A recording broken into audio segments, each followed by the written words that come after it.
Good morning, everyone, and welcome to What's Up Ocala, where we talk about your home, my home, his home, her home, and it's in Ocala and all over the nation.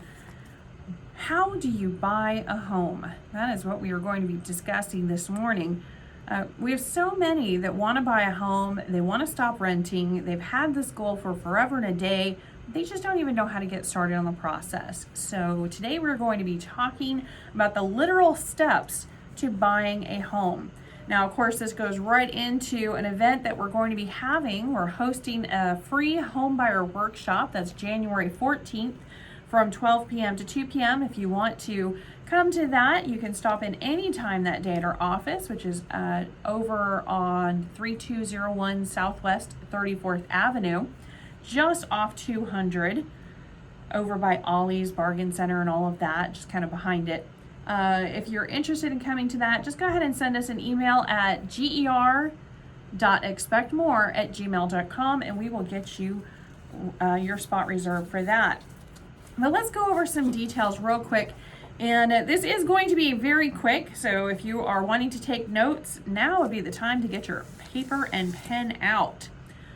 How to buy a house. So what happens when you go to the grocery store? Figure out what's in your budget, what's in your wallet first before you go shopping, right? So that's basically the same concept with buying a home. If you aren't sure what your budget is, stop in my office. I will be happy to show you how to do a real quick budget. We've got a lot of things, checklists and so forth that you can do. I can show you how to do that. That's not a problem at all. Pretty much anybody would be able to help you with something like that that's in the world of real estate and finance and all of that fun stuff. Definitely a lender would be able to help you out.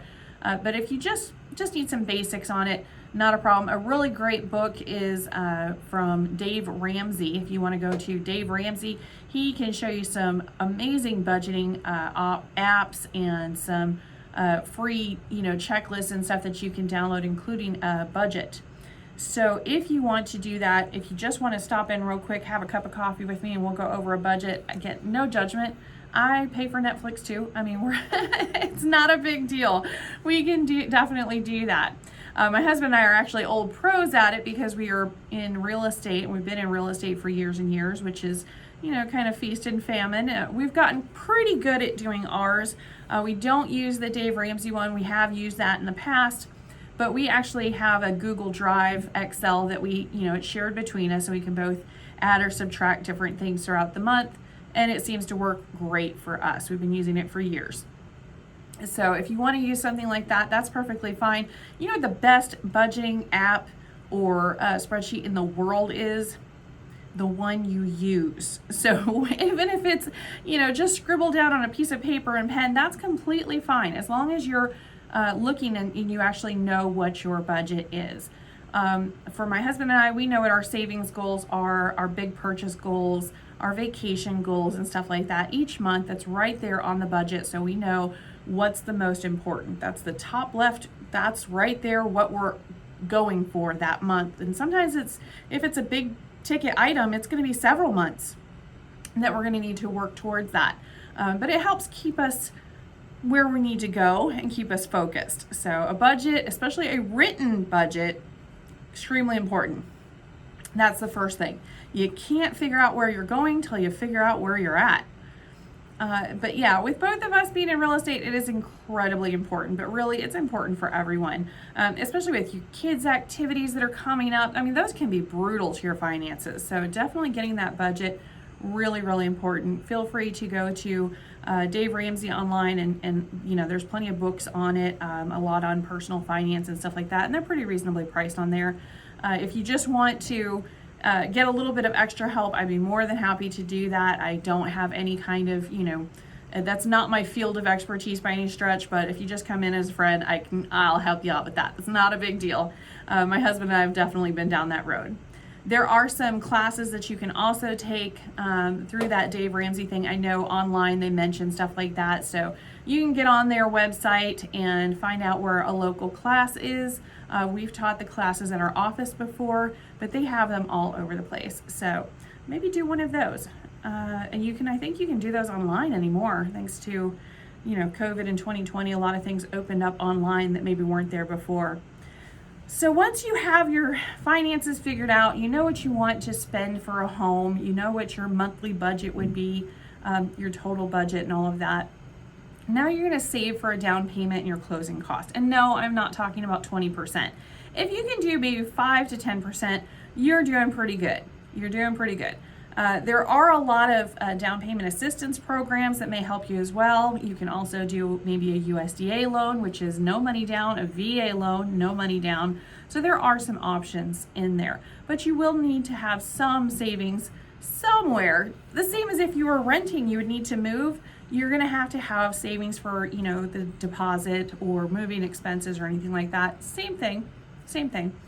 Next, we're going to look for a local lender. No, I did not say online. It is not the same thing. If you don't know any lenders, just send me an email. I have contact info on several that I recommend. No, I'm not affiliated with them in any way. They're not even going to give me so much as a penny for giving out their information, but they're people that I've done business with, or I've seen them, really take care of their customers over the years. And so they're who I recommend, because when I recommend somebody, it also affects my reputation. So I want to make sure that they're going to take care of you. Yes, I know it's a lot scarier when it's somebody in person instead of online, but I still want you to use somebody local because it might be a long process. It might be that it's not quite yet, it might be down the road, and you need somebody to kind of hold your hand and figure out what your next step is and your best next step. You can't really get that from online. You just can't get that one-on-one service like you can here locally. So I would still recommend get a local lender. When we actually look at offers that come in, if it's something from some online, that's not even worth the paper that it's written on at times. We look for those local lenders, especially ones that we know. When they say you're pre-approved or you're pre-qualified, they mean you're pre-approved and you're pre-qualified. So those online ones, not necessarily. You think you're pre-qualified, then day before closing, they're like, yeah, we forgot to check something, so yeah, never mind. It has happened. We've seen it happen, and it is heartbreaking. It is absolutely disgusting. So no, I don't recommend the online ones. I recommend a local lender. Now, after you have your local lender, what happens next? Well, if you haven't already, you're going to come talk to me or any other realtor that you're comfortable with. No, I'm not talking about your aunts, cousins, sisters, whatever, that just got a real estate license and wants your home to be her guinea pig transaction. That is not what I'm talking about. Now, while new agents, I absolutely love working with new agents. They're awesome. If you have never done this before, you might want to get a more experienced realtor to help you on this first transaction. You want somebody that's going to hold your hand and walk with you every step of the way and educate you on the process and help you. If they're a brand new agent, they don't know the process themselves yet. How are they supposed to help you walk through it? So if you have a brand new agent that's going to be working with another experienced agent, that's fine because they're going to have that experienced agent as more of a team. Okay, that's fine. That's whatever. But if it's a brand new agent and they're just like, yeah, let me do this, that's more for them and what they want and what they can get out of it than for you and what your needs are. So definitely keep that in mind. Try and find somebody with a little more experience because they got to help you out. And again, if they're new, they don't know yet. All right. Now, after that, you're going to go shopping. This is the fun part. You get to go shopping for your dream home, all of your needs, maybe not all of your wants, but you get this wonderful opportunity to go shopping, and it should be a wonderful experience. Do not look on Zillow. Just don't do it. Zillow is fine. It's actually really helpful. It's a great shopping tool up until you actually go shopping. Don't use it past that. If it says active on Zillow, it's probably already pending. If it says it's pending, it's probably already sold. It's just don't go down that road. Sometimes they'll have on there, oh, there's this really great deal because, it's a pre-foreclosure. You know what pre-foreclosure is? Somebody didn't pay, maybe they're late with their mortgage payment, one mortgage payment. That doesn't mean that you can go in and swipe up the house at whatever on earth Zillow is saying is the Zestimate. Those things are just ridiculous. Zillow is good up until you go shopping. It is a great shopping experience when you get to know the market, get to see the houses, that kind of thing. But when you're actually picking out your house, not good. It goes the opposite. It becomes a terrible, terrible tool. Do not use it for that. Check with your realtor, get some MLS actual listings, because those Zillow listings, they are coming from the MLS, but they are maybe a week or two old by the time you get to them. It's ancient history by the time you see it. So just keep that in mind. Now, once your realtor finds you a home, you're going to make an offer. You're going to negotiate terms. Don't worry, your realtor will help you with this. All terms, not just the money. Then you put some money in escrow to show that you're serious. It's basically not going anywhere. It's just held on until closing. So it's kind of a similar idea to a security deposit, essentially. But that money is going to sit there, and then it's going to be applied to your closing cost or your down payment or whatever. But you are going to need to put that money in escrow after you actually come to terms on the contract. Once you're actually in contract, you've paid your escrow, then you're going to have a home inspection done. Even on new construction, I would still recommend having a home inspection done. There are plenty of home inspectors out there that are absolutely amazing and highly recommended. And again, if you don't know any, let me know. I'd be more than happy to send you a list. If you're happy with the results of your inspection, you're then going to pay for your appraiser and not before. I never recommend that you pay for the appraisal first. I recommend that you pay for your home inspection first. And that kind of goes into your timelines. The home inspection due diligence period normally comes up, whereas the appraisal can normally be done almost until the end of the contract. So you're going to want to do that inspection first. And if you're not happy with the inspection, why would you pay for appraisal? You don't get that money back. Once the appraisal comes back, and you are going to get a survey, and then you're going to get a home insurance policy.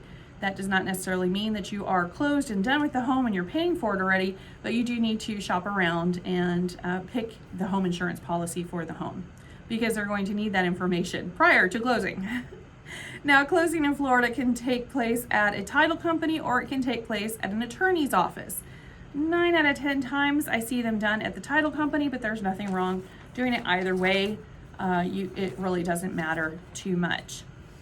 Bring your ID to the closing. I know it's something small and silly, but I cannot tell you how many times it has happened where people have not brought their ID. They get so excited about closing day and they forget their ID, which means they then have to go back home and get it. It just delays everything. So just make sure you have your ID, okay?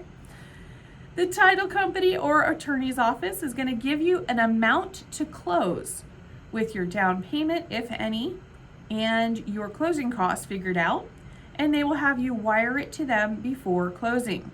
A little tip here, if they do email you wiring instructions, be sure when you go to your bank to do the wire that you call your title agent or attorney and confirm over the phone, when you actually hear the voice of the person you know, that that is the wiring instructions you need. Sometimes there are email scams going out if they realize that you are buying a home, and they will send you incorrect wiring instructions, and once that money's gone, it's gone. So you want to be very, very sure and very, very clear as to the wiring instructions and who those wiring instructions came from. So just a little tip, and that's for anybody.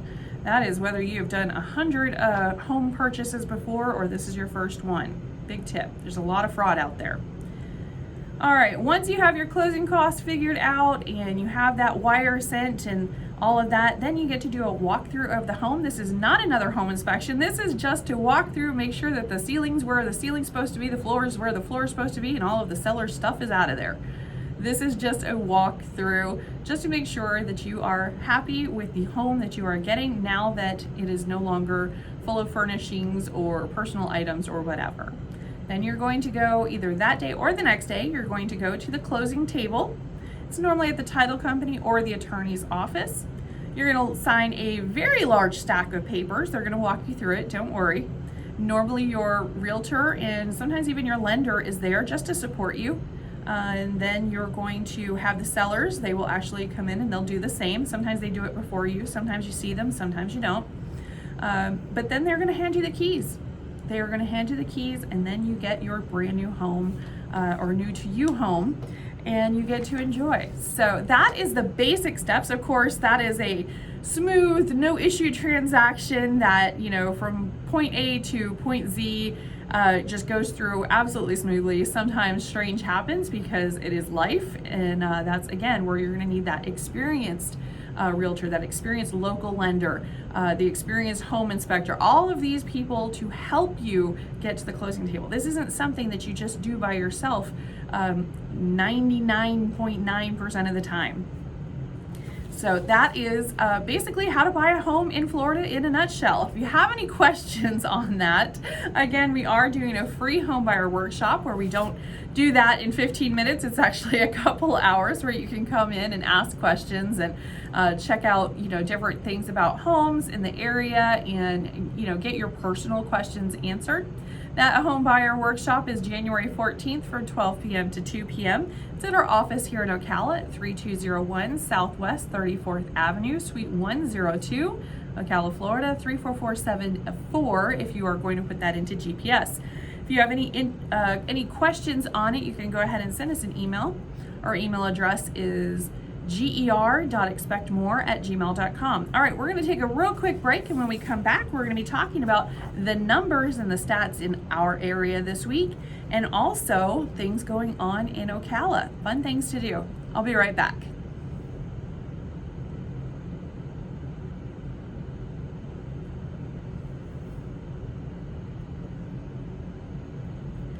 Welcome back. 7 days in real estate here in Ocala. This is all of Marion County, and this is residential only. Currently, there are 2,540 active residential listings here in Ocala. That's pretty cool. That's a lot of houses available, a lot of houses, mobile homes, condos, etc. Active listings that came on the market this week is 196.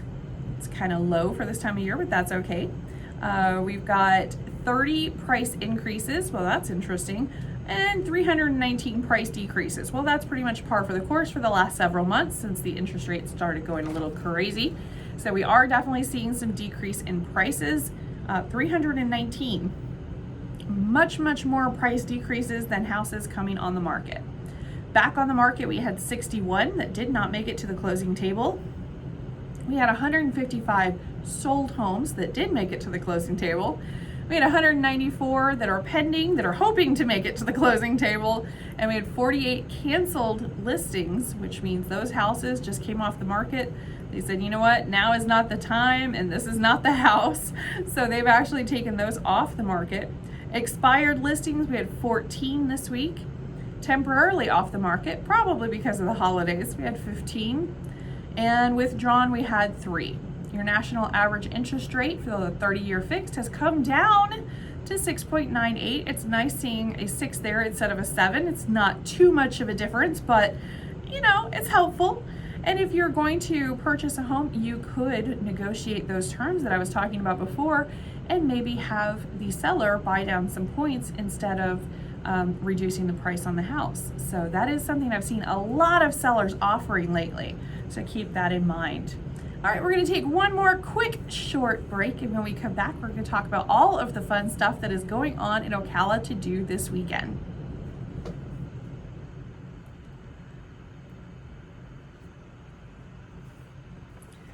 Welcome back. Well, if you haven't seen it already, the World Equestrian Center just had an article written on how it's the world's largest equestrian complex. It's over 100,000 square feet of riding space and over 3,000 stalls. That is crazy big, but apparently largest in the world now. When you consider all of the equestrian complexes, maybe in Kentucky or Dubai, that's saying something, that ours is the world's largest here in little old Ocala. That's something to be proud of. That's awesome. Today there is a sheep and goat show over at the Southeast Livestock Pavilion. I don't know why, I just really wanted to share that. And over at the Mayhem Ranch, if you're looking for something fun to do in the weather we have right now, you can go over to do their winter festival. Tickets are only $15, and if you want to get more information, you can go to mayhemranchfl.com and find out more about that. Again, we of course have that home buyers workshop that's coming up January 14th from 12 p.m. to 2 p.m. and it is completely free, so you can come in and hang out with me for a little bit. some of my agents, some lenders, and just kind of, chit chat about what your needs are and find out about the home buying process in depth. So what about every other Monday. That's the best way to say it, I guess. Every other Monday over at the Flying Boat Tap Room, there's actually a painting class going on at 7 p.m. That is, for more information, 352-361-7125. Kind of stumbled all over that one, didn't I?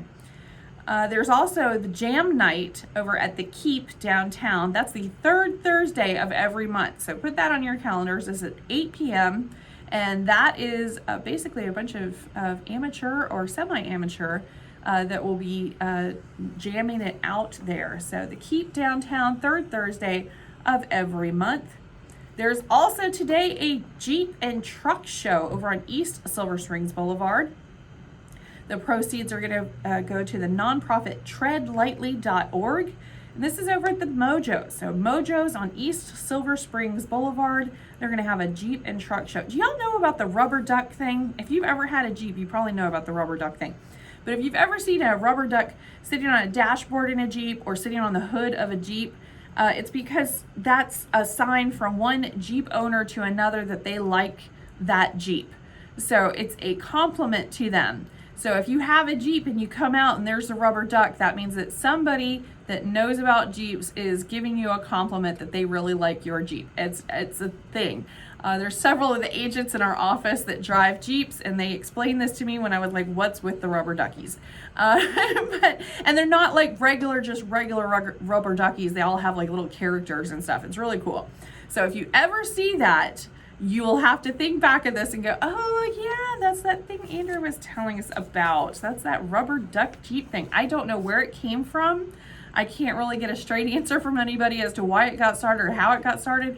But yes, the Jeep owners, they trade rubber duckies back and forth to each other. I want to get a whole bin of them and just put them on all the cars and just mess with people. But I guess that's just me. All right. Thanks so much for listening this week. Thanks for tuning in. We will have a very different and very special show next week. It's dedicated to all of those that for whatever reason can't spend time with family. So stay tuned for that.